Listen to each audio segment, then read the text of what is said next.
again, my lovelies, and welcome back to my channel.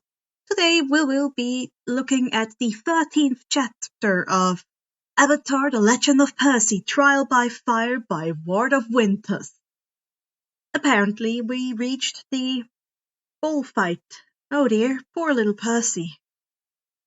Without further ado, why don't we jump in? Avatar: The Legend of Percy, Trial by Fire. Written by WardofWinters. Chapter 13. My mother teaches me bullfighting. My mom tore through the night. She was going at least 30 miles over the speed limit, heedless of the wind buffeting the car, the rain lashing against the windshield, the oppressive darkness closing in on us. I couldn't see anything outside, and I knew she couldn't possibly be able to either, but she never took her foot off the gas. I rubbed my arms, trying to lessen the electricity sparking over it in rivulets.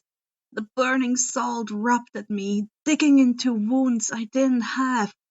I decided that being able to sense magic was a bit more of a curse than a blessing. I wanted the feeling to go away. Lightning flashed in the sky and over my skin. A boom rattled the windows and my bones. The energy blazed over me and through me. I forced the sensations to the back of my mind and demanded answers. I knew the sea. It was a second home to me, but the land? Clearly I was missing stuff. You and my mom know each? I asked Grover lightly. Grover's eyes flicked to the rearview mirror, searching for something despite there being nothing, and it being impossible to see anything. Not exactly. I mean, we've never met in person, but she knew I was watching you. I blinked slowly. My mom knew he was spying on me. Watching me? Keeping tabs on you, making sure you were okay. But I wasn't faking being your friend, he added quickly, turning to look at me earnestly. I am your friend. I had my doubts. I wasn't sure how I felt about him keeping tabs on me while being my friend. Why was he doing that? And why was he feeding Mr. Brunner information? Who was Mr. Brunner? Why was my mom okay with this? Did she want to send me away? I swallowed and studied the floor for a long moment. I was out of my depth here, and I didn't know what was going on. This was nothing like what I knew of the sea. My eyes caught on Grover's legs. So, you're a satyr? I asked, wondering at his furry legs. He let out a sharp, throaty blah! Yes, I'm a satyr. I nodded. Got it. I chirped when the weird bellowing noise rose up again, from somewhere behind us, closer than before. Whoever or whatever was chasing was still on our tail and gaining. Percy, my mom said, there's too much to explain and not enough time. We have to get you to safety. We weren't doing anything in the car. Surely they had time to explain what was going on. Safety from what? Who's after me? Obviously, there were the normal monsters, but this didn't seem... Oh, nobody, Grover said, sounding miffed. Just a lot of the dead and a few of his bloodthirsty minions. Grover! What? Why was Hades... There was Miss Dotz, but she mentioned a theft. Uh-oh. Sorry, Miss Jackson. Could you drive faster, please? I tried to understand what this meant for me. Triton would know. Triton would be able to explain in a way that made sense. He always knew how to make something understandable for me. Why was I being blamed for a theft? Was it a theft of something of Hades? Was he after me because of it? Pontus, I didn't know how this worked. Not here. In the sea I would have known what to do. I wished for the sea. My mom made a hard left, swerving us with an almost audible screech onto a narrower road. We raced past darkened farmhouses and wooded hills, and I caught a glimpse of a "Your Own Strawberries" sign on white picket fences. Where are we going? The summer camp I told you about, my mom said, her voice tight. The place your father wanted to send you. The place she didn't want to send me. The place Triton said to avoid. The place Mom said I might never be able to leave. Was this unavoidable? Was I going to see my mom again? The place you didn't want me to go? Please, dear, my mom begged. This is hard enough. Try to understand. You're in danger. Why? Because of Miss Dots? Because the fates cut a string. Those old ladies from the fruit stand. Do you know what it means? The fact that they appeared in front of you. They only do that when when someone's about to die. I gaped. The fates? That explained everything about them, but the fates did? Mom faltered. I heard her let out a shaky breath. It's all going to be okay. We just need to get you to camp. You're going to be okay. I swallowed. She didn't sound like she actually believed that. Grover said, you. Did that mean I was going to die? I rubbed the crackling electricity on my arms, taking slow breaths. It would be fine. I wasn't going to die. I was going to be okay. I nearly fell over in my seat as Mom yanked the wheel hard to the right, a figure visible for an instant as we whipped past. What was that? Was that what had been chasing us? How did it get in front? We're almost there, my mom muttered. Another mile, please, please, please. I twisted my bracelet, fingering the Triton charm. I wanted us to get to this camp. I wanted us to get to safety. Maybe I could get answers then too. If we had to fight, well, I know how to, but I wasn't sure. The terrors of the myths. I did all right against the Agiain, yes, but she didn't seem to be trying hard, and that was just instinct. I didn't know how I would handle something else that... My breath froze as my skin scorched.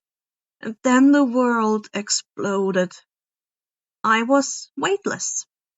Then being crushed, fried, and hosed down all at once, I burned down to my bones, an ache throbbing through my joints. My skin crackled and sparked and popped with residual power. I breathed, more choked on air, coughing as I peeled my forehead off of the back of the driver's seat. Ow! I wheezed. That did not manage to encompass everything I was feeling. Pussy! My mom shouted. How did she have the strength to scream? I'm okay. I managed to croak out. My hands shook, my head was pounding, my body burned. I grabbed for my bag, fumbling with the zipper, hands trembling as I tore through my things for my water skin. I shook my head, then winced and held my head still. I yanked out my water skin, wishing I had the time to drown myself in its water, to heal, but instead hooked it to my shoulder and threw my bags on my back. They dug into my scorched skin, setting it ablaze. Even without that, my bones throbbed, my eyes stung, my head pounded. I dragged in another shaky breath as what happened clicked. That was lightning. The car had been struck by lightning. Hades didn't control lightning. Zeus controlled lightning. Zeus hit the car with lightning. An accident? An attack? I blinked and shook my head, wincing once more and stopping. A groan beside me drew my attention. Grover was there. Grover wasn't moving. Grover was still. He was very still. That was blood. He was bleeding. He couldn't be bleeding. He wasn't allowed to be bleeding. Bleeding. What was bad and bad? It wasn't a good thing. It. Food. He groaned. I coughed, slumping. He was okay. He was alive. Percy, my mom said, we have to. Her voice faltered, her eyes focused behind me. I twisted, hissing at the blaze skittering over my stomach. There was nothing out there, no reason for Mom to. Lightning flashed, a blaze lighting up the rain-soaked night. A figure lumbered towards us on the shoulder of the road. My skin crawled with the single glimpse I got before it vanished with a boom of thunder. I couldn't tell if that was a sensation, a warning, or the storm. Lightning flashed once more, chased by a roar of thunder as the figure raised its head, horns held high and framing the next flash of lightning. What was that? Who is? I started. Hussy, my mom said, deadly serious. Get out of the car. She threw herself against the driver's side door, but it didn't even budge. I glanced around, frowning. The ceiling had a sizzling hole, burning my eyes just to look at. Our doors were jammed in the mud. Climb out of the passenger side, my mom told me. Pussy, you have to run. Do you see that big tree? I shook my head, winced, and then turned to look. The darkness swallowed anything there. What? Lightning arced across the heavens, illuminating a tree standing tall on the tip of the nearest hill. Lightning seemed to trace its boughs, seemed to frame it in loving arms. Thunder boomed and it was gone once more. My skin crackled with the rumble. The storm growing in fury, salt exasperated the blaze, yet soothed the ache. That's the property line, Mom said. Get over that hill and you'll see a big farmhouse down in the valley. Don't look back. Yell for help. Don't stop until you reach the door. I nodded, winced, stopped, then realized something. Mom! Mom, you're coming too! I was not leaving her here. I wasn't leaving her in a burning car with a terror walking towards her. I tried to focus, tried to piece it together. It had horns. What had horns? Cows did. So did demons. No, wait, demons weren't real. I didn't know what had horns. My mom looked at me, eyes watering, face pale. Percy, you must go. I can't. No! I shouted. I breathed once, drew myself together. You are coming with me. I need. My gaze landed on Grover. I need help carrying Grover. Food. Grover moaned helpfully. I could hear the being coming towards us, a grunting, snorting sound faintly audible through the pounding rain. Mom brushed a wet strand from her face. He doesn't want us, he wants you, and I can't cross the property line. No, we don't have time, Percy. Go, please. I burned inside and out. I wasn't leaving my mom. I wasn't leaving one of the only people I had. She was my mom. Maybe we'd kept secrets from each other, but I only had her and Triton, and I wasn't losing her. I wasn't leaving her here. And I was mad. Mad at my mom for asking me to leave her. Mad at my mom for not telling me things. Mad at Grover for lying to me. Mad at Triton for not being here. Mad at my Minotaur for not helping her. Mad at myself for not telling her. Mad at the lumbering creature coming for us on our vacation. I wanted Triton here. I wanted my mom to solve the problem. I wanted to curl up in my mom at home knowing everything would be okay. I wanted them to survive. I wanted them to be safe. I wanted to be safe. I wasn't leaving them here. I climbed across Grover and pushed the door open, rain pouring down on me. We're going together. Come on. I told you. Mom! I interrupted, anger burning me, lightning burning my skin. Help me with Grover. I'm not leaving you. I didn't wait for her to answer. I just scrambled outside and nearly fell into the mud. I steadied myself on the door of the car, water skin banging my side as I pulled Grover out from the car. He was surprisingly light, but I still wouldn't have been able to carry him far without Mom's help. Together we draped Grover's arms over our shoulders and started stumbling uphill through the wet, waist-high grass. The rain got in my eyes, soaking us through before we'd even left the car. I pulled for my power, raised my hand, and through the blaze and crackle and rubbing salt, I pushed. Mom stumbled as the rain arced over our head, giving us an umbrella of water. With our vision clear and the distance from the car, I looked back.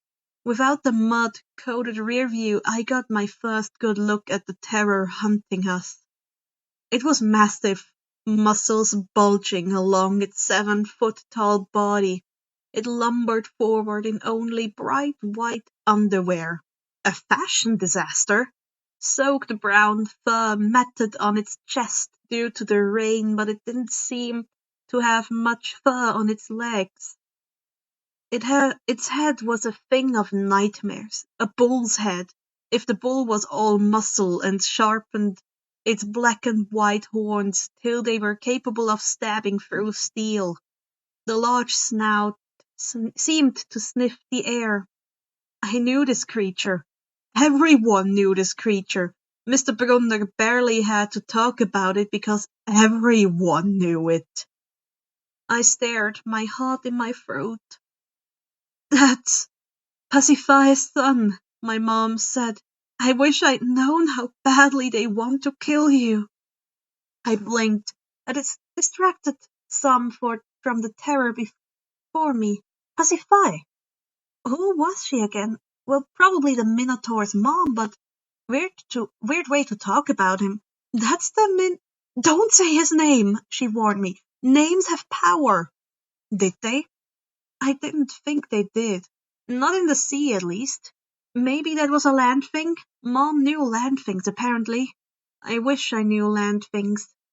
She moved forward once more, tugging me and Grover along. I glanced behind me as we stumbled up the hill, watching as the Minotaur hunched over Gabe's car. It was looking in the windows?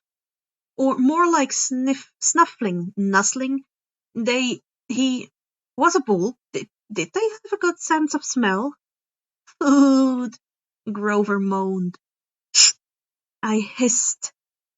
His smell was probably good. Animals had good senses of smell, at least on land. Would the rain get in the way? Water washed scents away, right? As if on cue, the Minotaur bellowed in rage, my hair standing on end and an itch crawling down my spine. He picked up Gabe's Camaro by the torn roof, the chassis creaking, and groaned as he raised the car over his head. With a powerful heave, he threw it down the road. I gaped as it crashed down the road, skidding a few feet, then exploding with an ear-rattling boom. Not a scratch, I remembered Gabe saying. I grinned. Oops. Hussy, my mom said. When he sees us, he'll charge. Wait until the last second, then jump out of the way. Directly sideways. He can't change directions well once he's charging. Do you understand? I blinked, turning to her. How do you know this? I knew a lot about the sea through my lessons, but not just casually. How did she? I've been worried about an attack for a long time. I should have expected this. It was selfish keeping you near me. I frowned. Keeping me with you wasn't selfish. She was my mom. If anyone had the right to keep me close, it was her. And Triton didn't want me at camp either. Another bellow of rage itched down my spine, and I looked back to see the bullman starting uphill. He'd smelled us. The oak was only a few more yards away, dancing with electricity. I could feel but not see. My skin crackled at all the more, echoing the storm above us, with every flash of light and boom of thunder. Salt rubbed my legs as I stumbled up the steep hill, Grover's weight dragging us down. I was glad in the pod for the rain. I wasn't able to catch all of it above us and beyond what we were already soaked through. It kick-started my healing, and yet it wasn't nearly the speed I was used to. I wondered at the blaze of power in the rain, wondered at the way it defied the familiar soothe of water.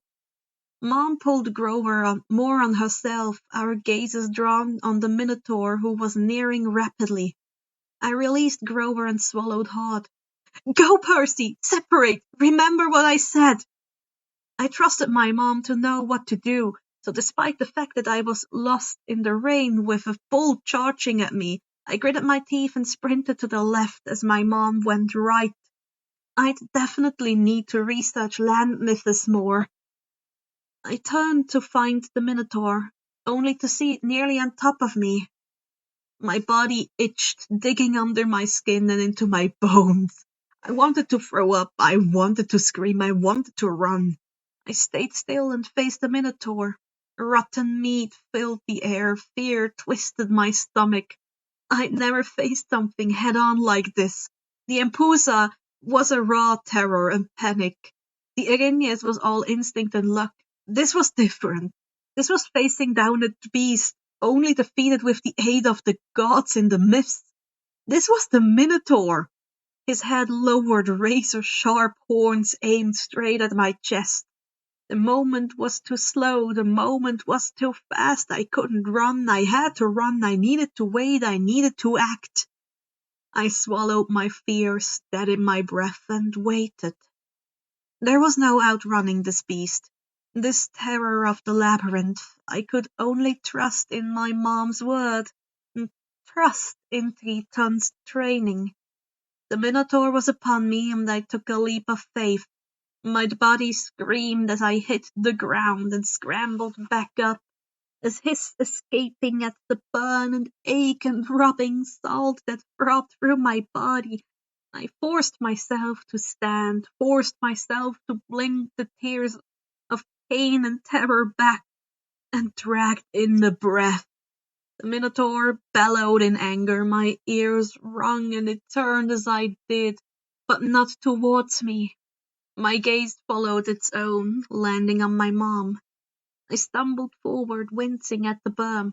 My body begged me to stop, to rest, to lay down and sleep, but my mom! I scrabbled for my bracelets, scrabbled for the Triton charm, even as tears burned my eyes and my fingers spasmed. My mom had set Grover down in the grass by the top of the hill. I could see a valley beyond the crest of the hill. Through the tears and rain and darkness, lights of a farmhouse shone yellow in the night, only half a mile away. She should have run down. She should have gotten help. She should have gotten to safety. But she turned away from the hill and started back down. The Triton charm seemed missing, my fingers unable to catch on it. I stepped, stumbled, and lunged forward, reaching instead for the water, the rain, the waterskin on my hip. I reached for the sea and the storm and anything at all that would listen. Something slipped into my grasp. The Minotaur charged. I tugged, yanked at my power, at the storm and the rain in the sky and the ground. The Minotaur charged. Mom! Whatever I called for, whatever answered me, didn't reach the Minotaur. It wavered in the boom of thunder. It flinched from the rotten meat. Percy! She called. I can't go any farther. Run! I leapt, lunged, collapsed forward, throwing my hands out and yanking. The rain obeyed like a misbehaving arrear. flitting forward in a slice of water and ice and the sting of death that was far too dull to cut. The Minotaur charged. I screamed. She tried to do as she told me. She tried to dodge. She tried to step aside, to slip out of its reach, but the Minotaur had learned from me. His hand shot out and grabbed her neck. Rain pounded down on him, the roar of the storm louder than my own screams. My mom struggled, kicking her feet out and pounding his arms with her fists. None of it mattered. Mom! She caught my eyes, managing to choke out one last word. Go! Minotaur closed his fists around her neck. Darkness closed in on me. Fire rippled over my skin and my chest and my mind, blanking as she dissolved into a shimmering golden form. My mom was gone. No, no, no, no! My voice and my control broke. My anger chilled me to the bone, the heat of storm and the fire and the trees sliding off the ice that caked my skin and mind. I reached for the rain and demanded it. You're my storm, I declared. Listen to me. The rain sang to me, the song of the ocean. The Minotaur was leaning over Grover, crouched at the top of the hill. He snuffled his hair as if deciding if he was a good target. That was enough. No one else would be gold, not today, not even Grover. I raised my hand and screamed, wordless, angry, broken. The Minotaur paused, but did not lift its head. I yelled at it, demanded its attention just as Triton told me. Did you lose your eyesight along with your head when Theseus came for you? I sneered. Even a sea urchin can tell the difference between a half-blood and a satyr. The Minotaur, a terror that had brought Athens to its knees, a terror killed with the aid of the gods, turned to me.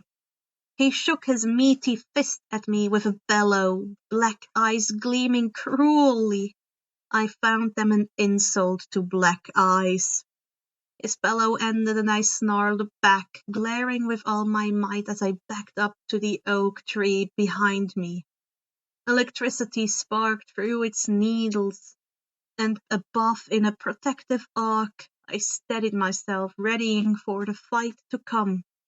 My fingers still shaking but now confident, flicked over the lid of my water skin before sliding over my bracelet to settle on the Triton charm. The Minotaur charged. I took a deep breath, thinking a prayer to Poseidon to protect me against this foe born of the sea and defeated by his son once before. The Minotaur bore down on me, hands out to either side to prevent me from fleeing. A shame that wasn't my plan this time. The Minotaur charged at me, and I whipped my hand and the ocean around, freezing it in an instant, so that a whip of ice and water and salt slammed into the Minotaur, his head lowered as the last second. Ice shattered with its horns, the pieces tumbling to the ground. The Minotaur roared, my ears ached and my hand raced.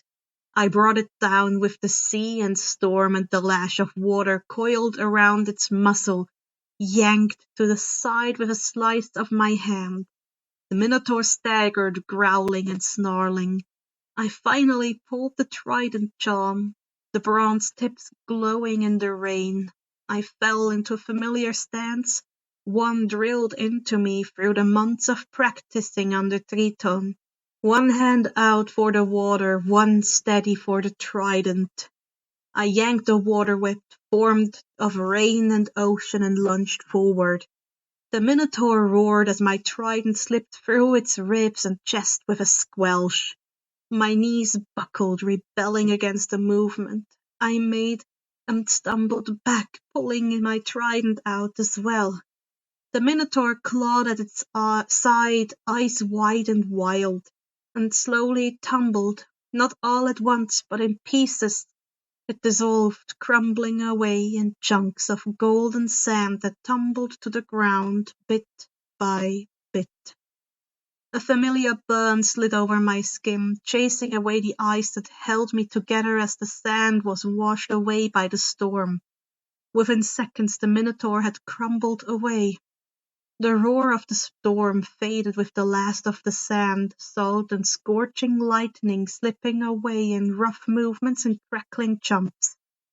Crackling arcs still danced over my skin, dancing from the tree's needles like furious minnows. I held myself up with my trident, blinking back tears of grief and pain. All my energy was gone. All that was left was grief and fear and pain. My head ached, my bones throbbed, my body blazed, I trembled. Be it from grief or pain or both, I couldn't say. My mom was gone. The Minotaur was gone. They'd vanished in gold and burning power. I wanted to lie down and cry. I wanted to go home. I wanted to go to the ocean. I wanted my mom. I wanted Triton. I wanted my mom. Food, Grover moaned. I dragged in a breath, dragged up the tiniest vestiges of strength, and turned to face him. He was still here, for whatever that was worth. I needed to get him to safety. My trident turned back into a charm easily, though without the support my knees wanted to stop working. I forced myself to stand, to ignore the ache, and stumbled to Grover. I blinked at the weight on my back, recognizing after a moment that it was my backpack and duffel with my water skin at my side. It was also leaking water. That wasn't good.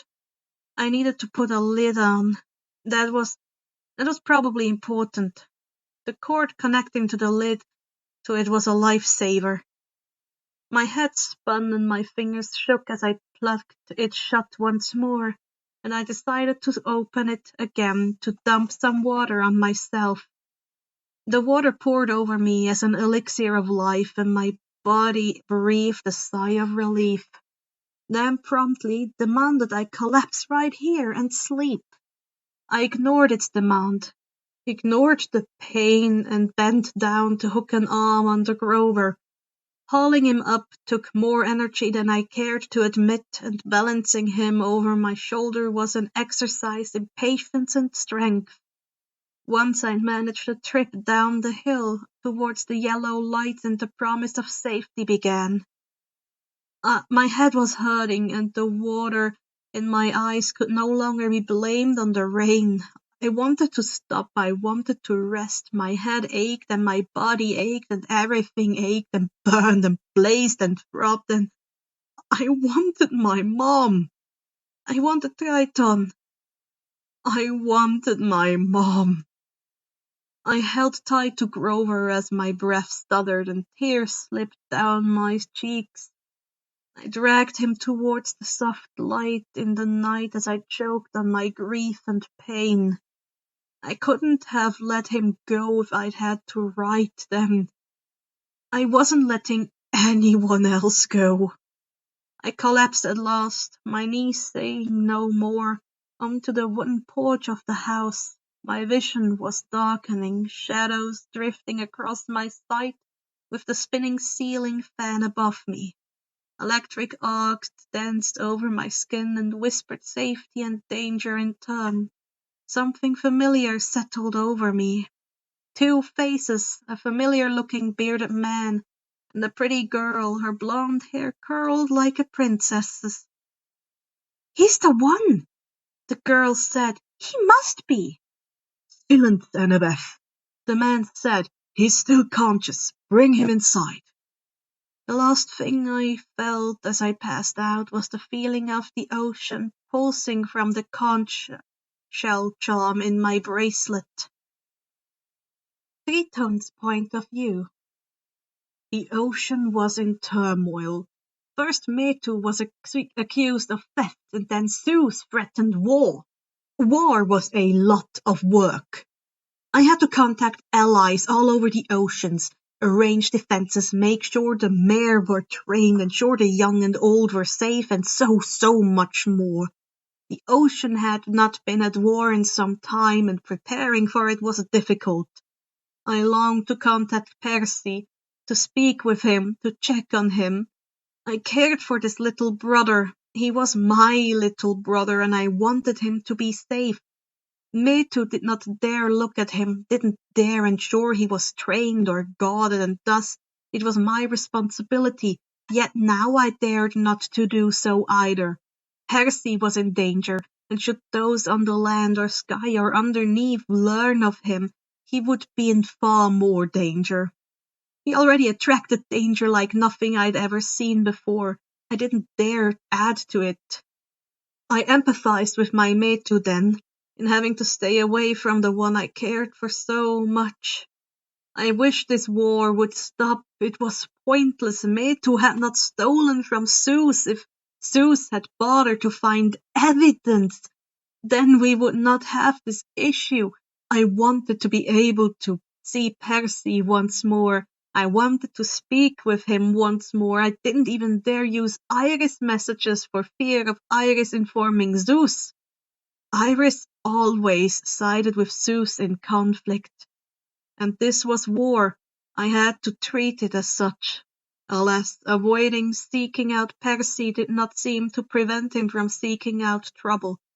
The conch brooch I wore, the one connected directly to Percy's charm to allow me to be aware of his health, blazed. Burns, a mild concussion, a sprained ankle. Were those electrical burns? I flickered, my chest tight. Electrical burns. Severe electrical burns. There was only one likely cause of that, particularly with the sea preparing for war against the sky.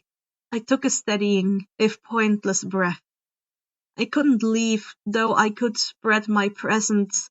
If I went to Percy now and it wasn't Zeus, then I would reveal him. If I went to him now and it was Zeus, it could cause Zeus to see it as confirmation. In addition, those here would likely notice if I did deem it necessary to split myself beyond the ocean. This meeting was vital to the war. The negotiations on who would give what aid and what recompense would be given was extremely important. I couldn't leave. This was my duty. But Percy was burning because of electricity, and Zeus was blaming Metu for a theft, and Percy was covered in electrical burns. Zeus had found him. Zeus might not have found him. Percy could die. I would know if he would. Percy could still use the pearl. I'd given it to him for that purpose. As long as he was conscious, he could. The charm let me know he was no longer conscious. Areo. Bad burns, a concussion, a sprained ankle, breathing issues, lost consciousness. He needed medical attention. I wished I'd watched him closer. How did Zeus find him? What caused the injuries? My brother was weak, was injured, was possibly dying because he was mortal and oh so delicate. I couldn't go to him, not then. The sea was already going to war. I couldn't cause more conflict, not with the sky for swimming in, not with the sea for slipping away. I answered a question from one of the representatives and signaled one of the others to speak. I wished all the while I could leave. My smile was held in place through years of practice and an eternity of experience. I was the prince. My own loyalties would always come second in the face of the ocean. It didn't matter if it broke me to sit here and not rush to his side. He would be okay. He would last long enough for me to finish this meeting. Even if I had to make greater concessions, then would be preferred to end it shorter. And when I was able to reach him, whoever heard him would pay. Percy was my little brother, and nothing harmed mine. Let's go with the Halmaharan and terminologies for now. Halmaharan we have Metu, which means dad, Areriar for clownfish, Areo for the F word, and terminology-wise we have the Terrors, which is chosen by the author and Percy to say as a word for monsters instead because of the modern connotations. I will not hold you long because that is quite the beating poor Percy took. And the panic of an older sibling I can feel with Triton so much right now. Anyways, take care. Until next time, my lovelies.